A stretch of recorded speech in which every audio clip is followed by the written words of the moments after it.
Good morning friends. आज की video में हम समझेंगे टाइप्स ऑफ केमिकल रिएक्शन।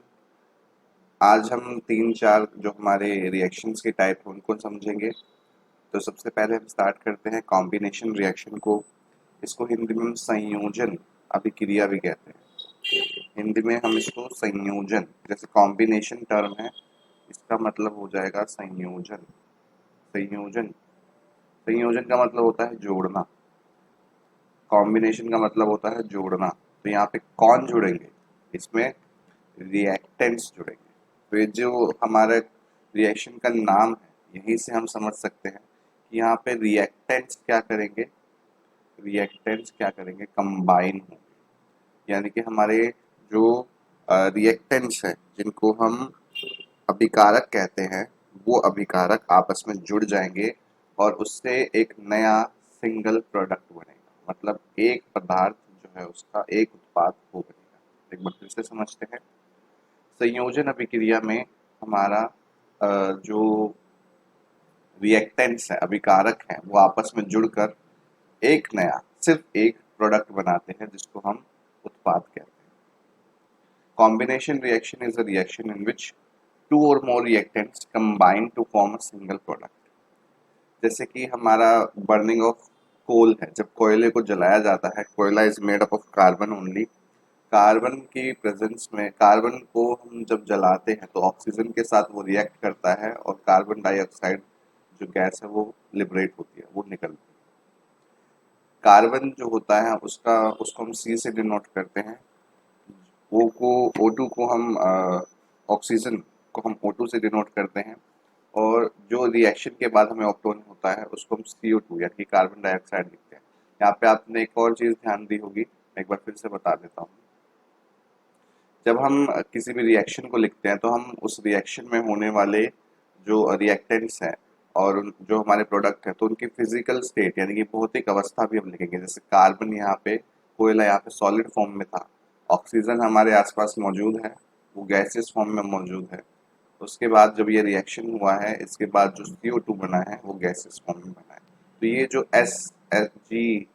जी ये सब है, ये हमारे भौतिक अवस्था है, फिजिकल स्टेट्स हैं रिएक्टेंट्स की या प्रोडक्ट्स की। एस का मतलब होता है सॉलिड, एल का मतलब होता है लिक्विड, जी का मतलब होता है गैस, ए क्यू का मतलब होता है एक्वस। सॉलिड, लिक्विड, सॉलिड को हम ठोस बोलते हैं, लिक्विड को तरल, गैस को गैस, एक्वस को हम जलीय विलयन बोलते हैं। चलिए आगे डिस्कस करते हैं। फॉर्मेशन ऑफ वाटर, कि हमारा वाटर कैसे फॉर्म होता है, ये मैं रिएक्शन पहले भी करा चुका हूँ आपको। H2 plus O2 gives H2O। लेकिन ये रिएक्शन में एक प्रॉब्लम है, ये अनबैलेंस्ड है। तो हमें law of conservation of mass, जो हमने पिछली वीडियो में भी किया था, उसको हमें समझना है। इसको करने से पहले उसका लिंक मैं आपके डिस्क्रिप्शन बॉक्स में डाल दूंगा। तो यहाँ पे हमारा H2 देखिए, H2 यहाँ पे दो है, यहाँ पे दो है, ठीक है, H2 ठीक है, H ठीक है। O2 यहाँ पे दो है लेकिन यहाँ पे एक है। हमें क्या करना है, दोनों तरफ जो हमारे नंबर ऑफ एटम्स है डिफरेंट एलिमेंट्स के, उनको बराबर करना है। तो उसके लिए क्या करेंगे, तो हम यहाँ पे O2 यहाँ पे है, तो यहाँ पे हम पीछे O2 नहीं लगा सकते हैं, इसलिए अब हम क्या करेंगे, इसके हम आगे लगाएंगे। तो यहाँ पे हमारा हो जाएगा 2H2O। यहाँ पे O के 2 हो गए, लेकिन यहाँ पे एक और गड़बड़ हो गई कि H के साथ भी 2 और आ जाएगा, तो हम उसको सेटिस्फाई करने के लिए यहाँ पे 2 लगा देंगे। इसलिए हमने क्या किया, साथ साथ में हमने बैलेंसिंग भी कर दिया। चलिए आगे डिस्कस करते हैं। हमारा होता है कैल्शियम ऑक्साइड, जिसको हम क्विक लाइम भी बोलते हैं, हिंदी में इसे बुझा हुआ चूना कहते हैं।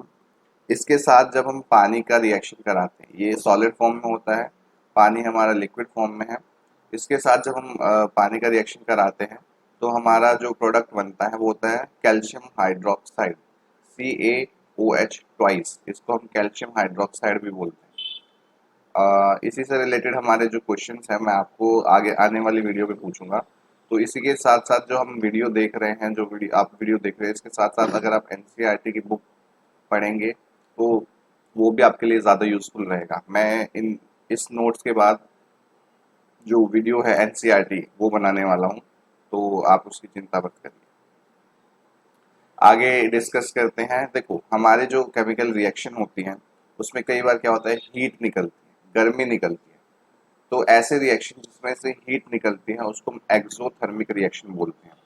ऐसी अभिक्रिया जिसमें हमारे अ, उत्पाद के साथ साथ जो हमारे प्रोडक्ट है उसके साथ साथ हमारी हीट भी निकल रही है, उसको हम बोलते हैं ऊष्माक्षेपी। ऊष्माक्षेपी अ, अभिक्रिया। ऊष्माक्षेपी रासायनिक अभिक्रिया वो अभिक्रिया होती है जिसमें उत्पाद के साथ साथ हमारा ऊष्मा भी निकलती है। ऊष्मा का मतलब होता है हीट। अब आपको ना ये याद रखने का एक तरीका है, इसको आप ऐसे याद रख सकते हैं। एक्सो, एक्सो, एक्सो, जैसे एग्जिट का मतलब होता है बाहर, एग्जिट का मतलब होता है बाहर जाना। ऐसे ही आप एक्सो को याद रख सकते हैं। एक्सो का मतलब है बाहर। क्या बाहर? हीट का बाहर, गर्मी का बाहर होना। तो हीट का बाहर होना या तो हमारा क्या हो जाएगा? एक्सोथर्मिक रिएक्शन हो जाएगा। आगे डिस्कस करते हैं। एक्सोथर्मिक रिएक्शन के कुछ एग्जांपल मैं आपको बता देता हूँ। जैसे कि जब हम कोयले को जो नेचुरल गैस है उसको जब हम बर्न करते हैं तो नेचुरल गैस हम मीथेन को बोलते हैं। CH4 जो है हमारा मीथेन होता है। जब हम कार्बन एंड कंपाउंड पढ़ेंगे तो उसमें हम आपको बताएंगे ऑर्गेनिक कंपाउंड्स के बारे में। तो जिसके जिसके पास एक कार्बन होता है उसको बोलते हैं मिथ। दो कार्बन वाले को इत। मिथ, इत, प्रो, ब्यूट, पेंट ऐसे ही चलता रहता है। प्रो, C4 ब्यूट, C5 पेंट, ऐसे चलता रहता है। तो मिथिल पेंट, तो एक कार्बन वाले को हम बोलेंगे मिथ। मिथ। और जिसमें सिंगल बॉन्ड्स होते हैं उसको बोलते हैं मिथेन। ठीक है, तो ये हमारा जो नेचुरल गैस है इसको हम बोलते हैं मिथेन। Methane, methane. आपने जहरीली शराब के बारे में सुना होगा, CH3OH। ये हमारा जहरीली शराब, कभी कभी जो प्रोसेस है जहरीली शराब बनने का उसमें लोग ठीक से उसको फॉलो नहीं करते हैं। जो शराब बनाने का प्रोसेस है उसमें क्या होता है? C2H5OH होता है जिसको हम इथेनॉल बोलते हैं। लेकिन जब प्रोसेस उसको गड़बड़ कर देते हैं थोड़ा बहुत उसमें, तो उसके बाद क्या बन जाता है? वो इथेनॉल ना बन के कुछ और बन जाता है। जैसे मिथेनॉल बन गया, अगर CH3OH अगर मिथेनॉल बन गया तो ये एक जहरीली गैस का, जहरीली जो शराब है उसका रूप ले लेती है। तो मिथेनॉल जो है, मीथेन जो है वो एक तरीके की हमारी नेचुरल गैस है। इसको हम एज ए फ्यूल भी यूज कर सकते हैं। तो नेचुरल गैस को जब बर्न किया जाता है, मीथेन को जब बर्न किया जाता है तो उसके साथ क्या बनता है? कार्बन डाइऑक्साइड निकलता है। और कार्बन डाइऑक्साइड हमारे स्टीम की फॉर्म में निकलेगा। और हमारा, सॉरी, कार्बन डाइऑक्साइड निकलेगा और हमारा वाटर निकलेगा। वाटर स्टीम की फॉर्म में निकलेगा और इससे हमें बहुत ज़्यादा एनर्जी मिलती है।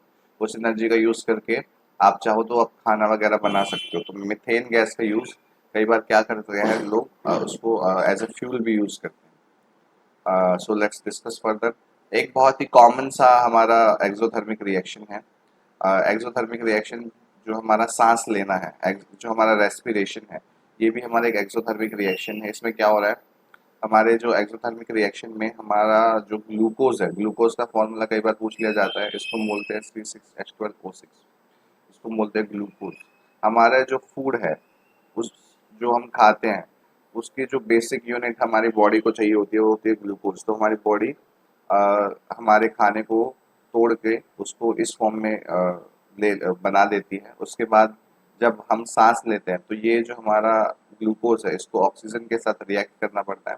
और उसके बाद हमारा बनता है कार्बन डाइऑक्साइड और वाटर। और इसके साथ साथ हमारी एनर्जी भी बनती है। इसलिए जब हम सांस छोड़ते हैं तो हमारी जो सांस है, जब हम लेते हैं और जब हम छोड़ते हैं, जब हम सांस छोड़ते हैं तो वो गरम गरम हमारी सांस हमको महसूस होती है। So this is how we can study this. अगला जो रिएक्शन है वो है हमारा डिकम्पोजिशन रिएक्शन। कॉम्बिनेशन रिएक्शन में एक बार फिर से बता देता हूँ आपको। कॉम्बिनेशन रिएक्शन जैसे कि नाम सजेस्ट कर रहा है, कॉम्बिनेशन रिएक्शन एक ऐसा रिएक्शन है जिसमें जो हमारे रिएक्टेंट्स हैं, जो अभिकारक हैं, वो आपस में कंबाइन होते हैं और नया कुछ प्रोडक्ट बनाते हैं।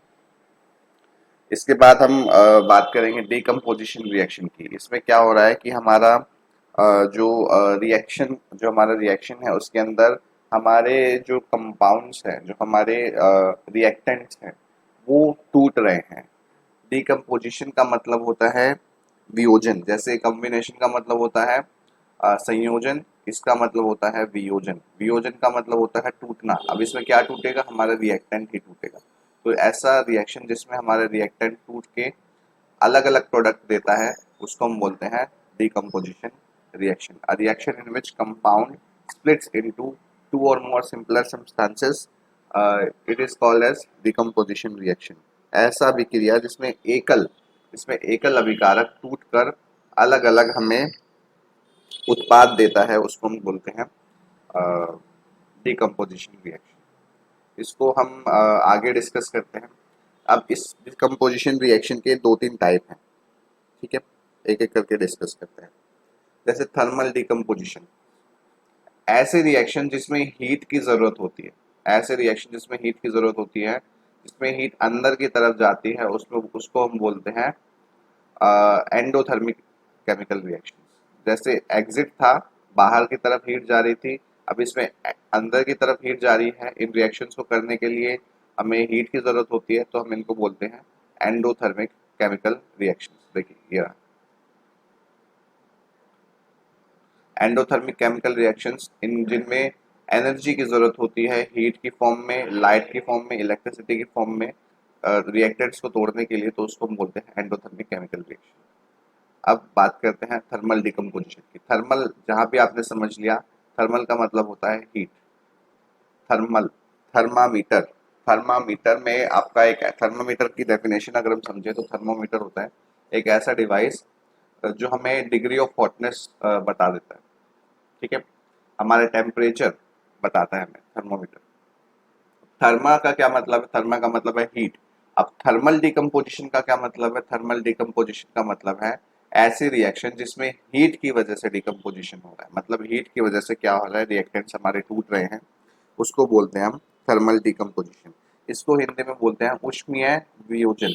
मतलब ही ऊष्मा की हेल्प से, हीट की हेल्प से हम क्या कर रहे हैं, जो हमारा रिएक्टेंट है उसको तोड़ रहे हैं। जैसे कि हमारा ये पहला रिएक्शन है फेरस सल्फेट,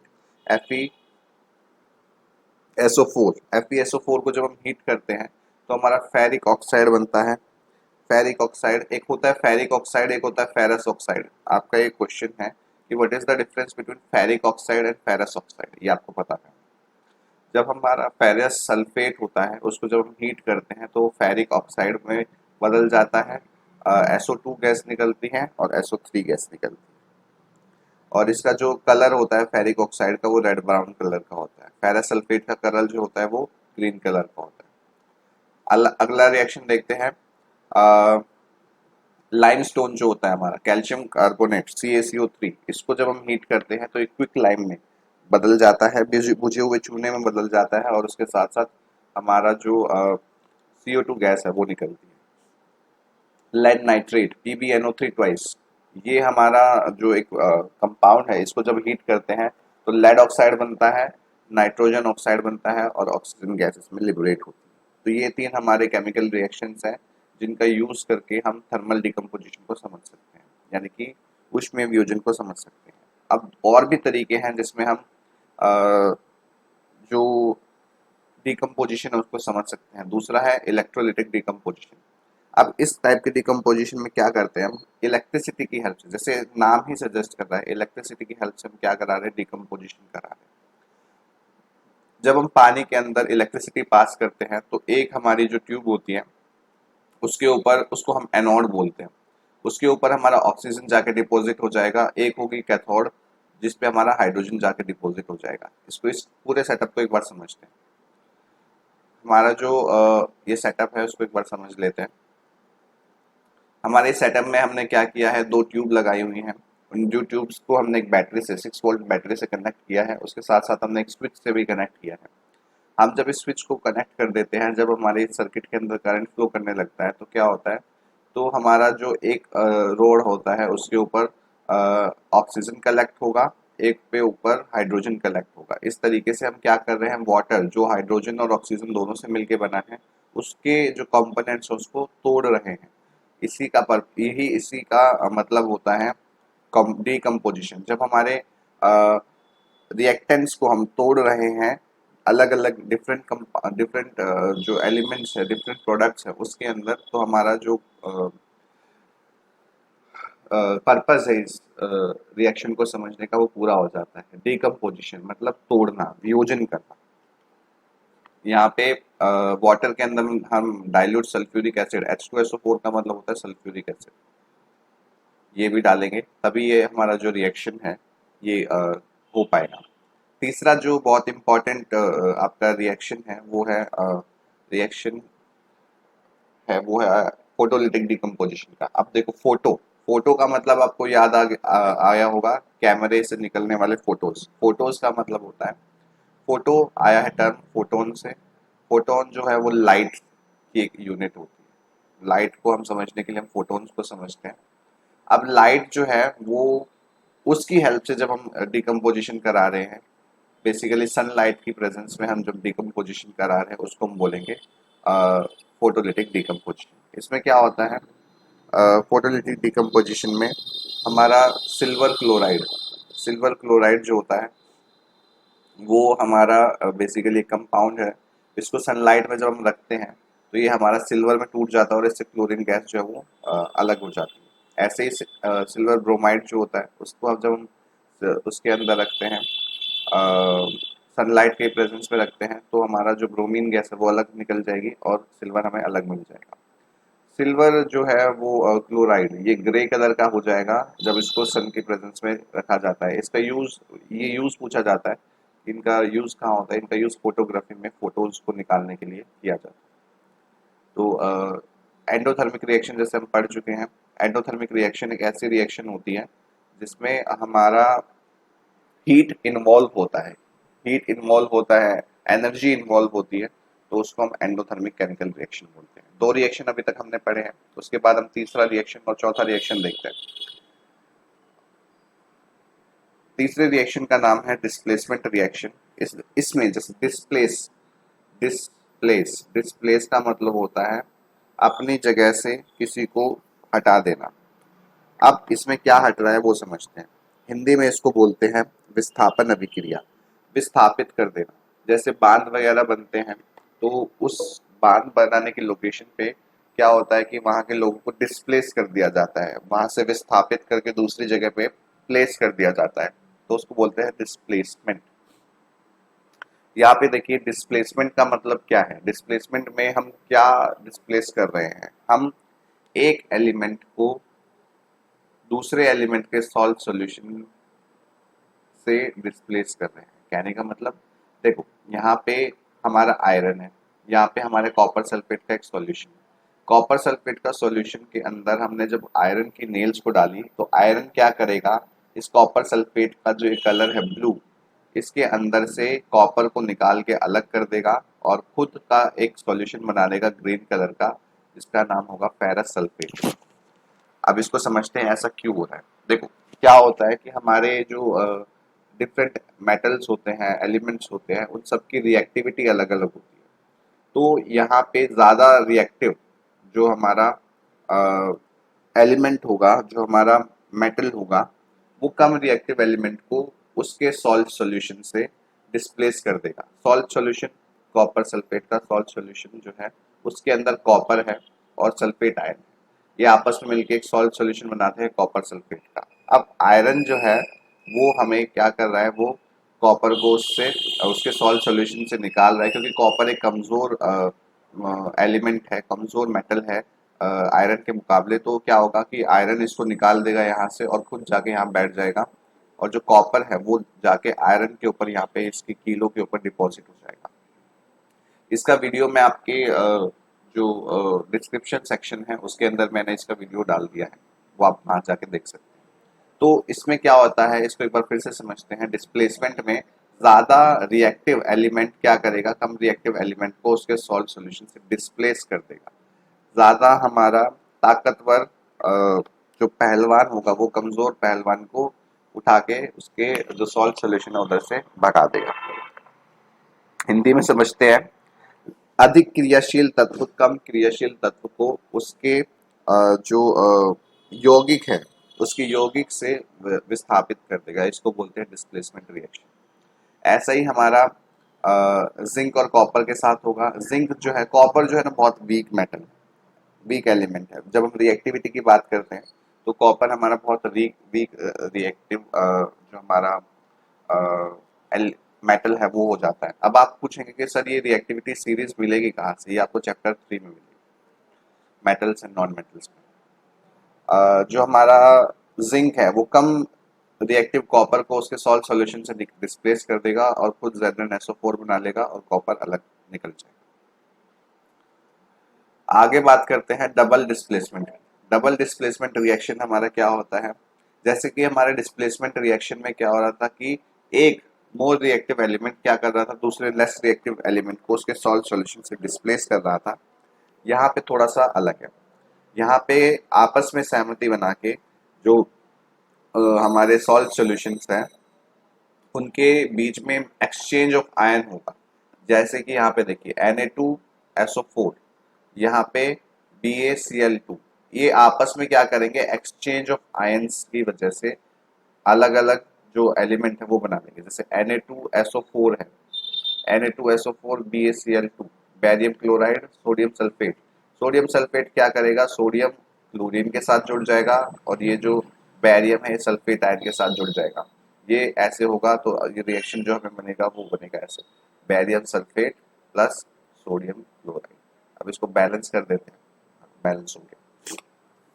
इस तरीके से हमारा जो डबल डिस्प्लेसमेंट रिएक्शन है वो होता है। इसमें exchange of ions, mutual exchange of ions होता है। आपस में अपने एलिमेंट्स को चेंज कर लेते हैं, अपने जो आयंस है उनकी हेल्प से जो एलिमेंट्स हैं वो आपस में एक्सचेंज कर लेते हैं आयंस का, जिस वजह से हमारा जो कंपाउंड है वो चेंज हो जाता है। तो ये वाला जो रिएक्शन आई होप आपको क्लियर होगा।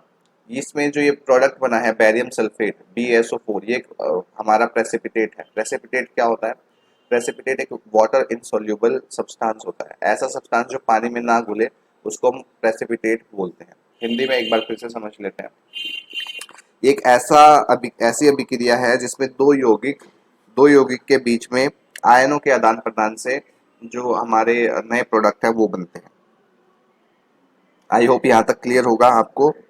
इसके बाद हम बता रहे थे कि प्रेसिपिटेट बनता है, बैरियम सल्फेट हमारा एक प्रेसिपिटेट है।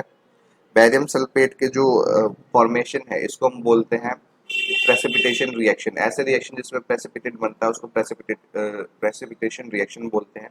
हर रिएक्शन में प्रेसिपिटेट बनेगा ये जरूरी नहीं है, ठीक है। और इसके बाद आगे डिस्कस करते हैं, इसको हम बोलते हैं अवक्षेपण अभिक्रिया। प्रेसिपिटेशन रिएक्शन को अवक्षेपण अभिक्रिया बोलते हैं, अवक्षेपण अभिक्रिया। इस वीडियो में हम इतना ही रखते हैं, अगली वीडियो होगी उसमें हमारा चैप्टर फिनिश हो जाएगा। तो आई होप आपको ये क्लियर हुआ होगा। आज हमने डिफरेंट टाइप के जो केमिकल रिएक्शंस है उनको पढ़ा है। अगर आपको कोई भी डाउट है तो आप कमेंट सेक्शन में उसको छोड़ सकते हैं, मैं अगली वीडियो में उसको एड्रेस कर दूंगा। अपार्ट फ्रॉम दैट आपको जो डबल डिस्प्लेसमेंट रिएक्शन और डिस्प्लेसमेंट रिएक्शन का जो वीडियो है वो मैंने अलग से बनाया हुआ है, वो भी मैं आपको आपके डिस्क्रिप्शन सेक्शन में डाल दूंगा, तो आप वहाँ से जाके भी देख सकते हैं। तो आज की वीडियो में इतना ही। Thank you so much.